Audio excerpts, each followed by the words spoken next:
Fundraising Family, welcome back to the channel. Today I'm going to get a little personal. I'm going to talk about what it's like to bomb on stage. Yes, it happens, and why it happened, and I know why it happened, and a little self-reflection. So this is a little different than some of my other videos. I know you guys like the real personal videos, so I'm trying to give you more, although my natural instinct is to be like, here's how you do a silent auction. So let's see how it goes. The door's open. Let me shut that. That's gonna annoy the heck out of me. Oh, and before we get into the video, we are so close to 1,000 subscribers. It's been a goal of mine since I started this channel to get 1,000 subscribers. It's like a milestone for YouTube. I do not monetize my channel. I do not get paid by YouTube. I don't make any money off this. I just put out helpful information into the universe so that your nonprofit can raise more money. So if you have not click that subscribe button down here, please do. Let's get to 1,000. And now let's talk about bombing on stage. Woo! Okay, let's get comfy. Let's get into this. Bombing on stage.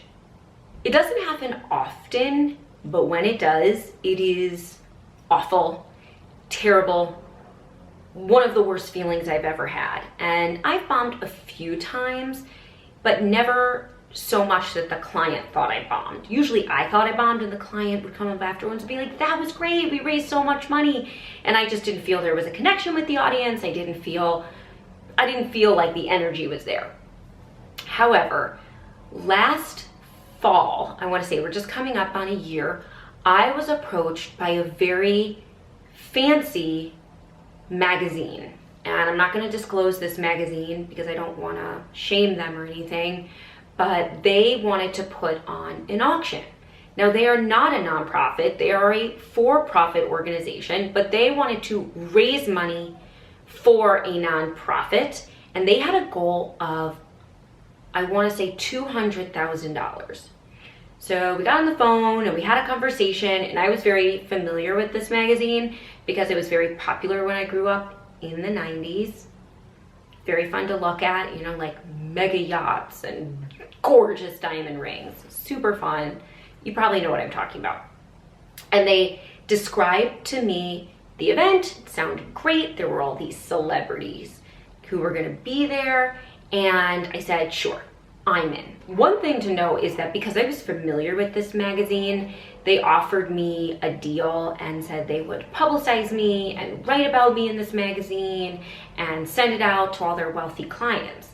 And my ego in my head is like, oh yeah, that sounds amazing. It'll put you in all the right places, blah, blah, blah, blah, blah. But what they couldn't do is pay my normal fee. And usually that's a huge red flag to me, but here's my ego saying, Abra, take it. Oh, this magazine, so fancy, all their fancy people, blah, blah, blah. Okay, so I took the deal. Did not get paid even close to what I get used to, and I had to travel for this event too. So during the course of our consulting is included with all of my clients, I discover a few things. I discover that they are selling tickets to this event for well over $1,000, that they don't have a donor list to pull from, that they're just marketing this to their people, and that they assume, because there will be wealthy people in the room, that they will be willing to drop $20,000 to $40,000 on live auction packages. Another big red flag for me was the cause. Typically, I only take on nonprofit clients that I would donate to myself, that I read through their mission statement, I look at their website, and I feel moved. The organization that this fancy magazine was fundraising for was very worthy. I just couldn't get passionate about it. It was helping train the next up-and-coming Michelin-starred chefs. And it's a super awesome cause, but I'm not into food. I'm like a grilled cheese, tomato soup, hamburger, eggs, hash brown kind of girl.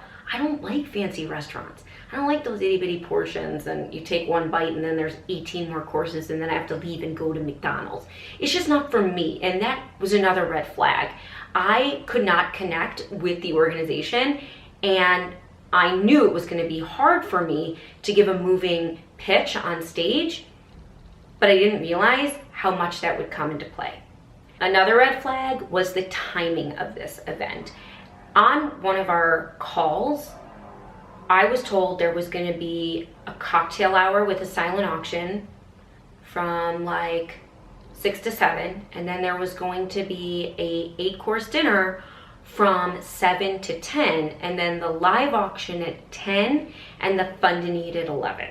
Now they had done this the previous year and they had made, I don't know, they had made over $100,000, but they blamed a lot of things on the auctioneer. They said he didn't have enough energy, he didn't know enough about the auction items. And so I said, well, I can definitely help you with the energy and I can definitely know the auction items. The big issue for me, and I told them, I said, we can't start a live auction at 10 p.m. after people have been eating and drinking. By the way, this was a wine paired dinner for 8 courses, so 8 cups of wine before getting to the live. I said, people are gonna leave, people are gonna fall asleep. They said, no, it works last year, we're gonna do it again. And I trusted them. Huge mistake, huge red flag. And the last red flag was, it was a small event. And small events are great, but 100 people who just bought tickets to eat a fancy dinner cooked by well-known chefs, 100 people and their goal was $200,000. The way I figure that out is 100 people is 50 couples. To reach your goal of $200,000, every single couple will have to spend a minimum of $4,000. And you would have to get 100% participation, which is unheard of. And also an average spend of $4,000 is insane. I've never seen that before. Again, they promised me these people are wealthy, these people are loaded. I should have pulled out right then and there, because I know that having rich people in the room, and I know that's a tacky word, having wealthy people in the room, people with capacity, is not the answer to all your prayers. They have to care about the organization. And what these people cared about was the fancy dinner. They were experience buyers. They were buying themselves an experience. But that did not mean they were going to spend $4,000 on this chef charity. The day comes, I fly down to the location, I get there, and I sit down with the client, per usual, and everything's changed. The starting bids have changed. Usually I'm allowed to pick the starting bids. Now I'm not. Usually I'm allowed to pick the order. It all got changed. So things that I wanted to start around like 3,000-4,000 now had a minimum start of 10. That's hard, because I know, and the National Auctioneers Association has done studies, that the lower you start, the higher you go, because you have more people who it appeals to and it's interesting to. But to raise a first paddle at $10,000, that's hard. You might get one bite and then you have to sell. What makes an auction work is having a lot of people interested in getting it back and forth, and once you're invested, you don't want to lose. The evening starts, and inevitably, it runs late. Like 30 minutes late, which means now my live auction, instead of starting at 10 p.m., it's gonna start at like 10:30, because there's an issue in the kitchen, and there's a this and a that. There was a video problem. Okay. And I also have like 6 people to answer to, which I now put in my contracts. Who's the one person I talk to? Because it's really hard on the day of to have like the nonprofit executive in my ear, to have the publisher of the magazine in my ear, an executive from the magazine in my ear, and someone else in my ear, the party planner. Too many people. Who do I please? That person's my client, but that's the nonprofit. It was really messy. So it's getting time for the auction, and I keep saying, we gotta start, it's getting late, and I get on stage and I look around the room, and there is a woman passed out on a table. She's using her fur jacket, her fur wrap, as a pillow. She is plastered and drunk. Everyone else looks, their eyes are glazed over, so we start off the auction. Now, because I wasn't allowed to pick my starting bids, I got to do the starting bids that they chose, which were high. So I get up there, full of energy, full of excitement, looking at this room full of drunk, glassy-eyed people who had just eaten a full gourmet dinner. The serotonin's kicking in. They are like, imagine doing an auction after Thanksgiving while everyone's lying on the couch. It was kind of like that. So I get on stage and I throw out my opening bid. Crickets, crickets, crickets, crickets, crickets. And that's how the whole 12 items went. Nobody bidding. So I had to back down, which makes me look like an idiot. Because by the way, these were not my starting bids. And then every once in a while, a chef would come out. And I would say, all right, let's start off the bidding at $3,000. And a chef would say, no, no, no, you got to start me at $7,000. So what am I gonna do? I'm on stage, they say sell me for $7. I'm like, okay, it's $7. And then they get no hands. It was miserable. People started walking out. They started leaving. It was late. It was like 11 o'clock at night. I would have left too. I would have been like, peace out. I don't care about this nonprofit. Peace out. I had my great meal cooked by these fancy chefs. I'm drunk. I'm calling an Uber and going home. And that's what happened. And after the event, I left and I felt like garbage. I'd never had an event go that poorly. We did not reach our fundraising goal. We didn't even get close. But I knew that everything I had told them in advance would happen, came into fruition. But worse than that, I was mad at myself for not heeding all these red flags and my ego taking over and being like, ooh, Abra, you can be in this fancy magazine. Who cares about the red flags? I knew it wasn't gonna work and I went into it anyways. The nail in the coffin for me was at our debrief meeting where they blamed everything on me. You didn't have enough energy, you didn't know enough about the items, you did this, you did this. It was a disaster. And a couple things happened at the end that were awful.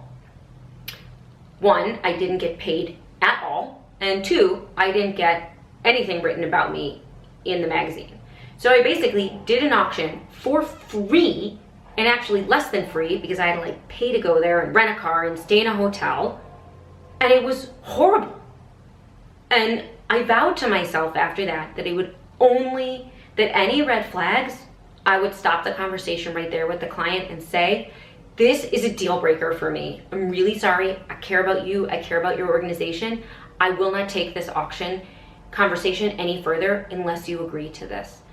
And it was awful. It was terrible. It was crickets on stage. There were no bids. There were no paddles. There was no fundraising. The mission, it was just awful. And it was an epic bomb.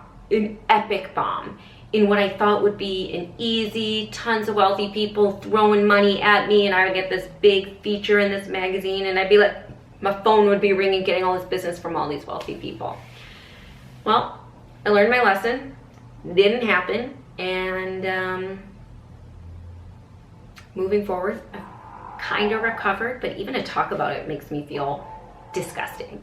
So anyways, that's how I bombed on stage the worst time ever. See you in the next video.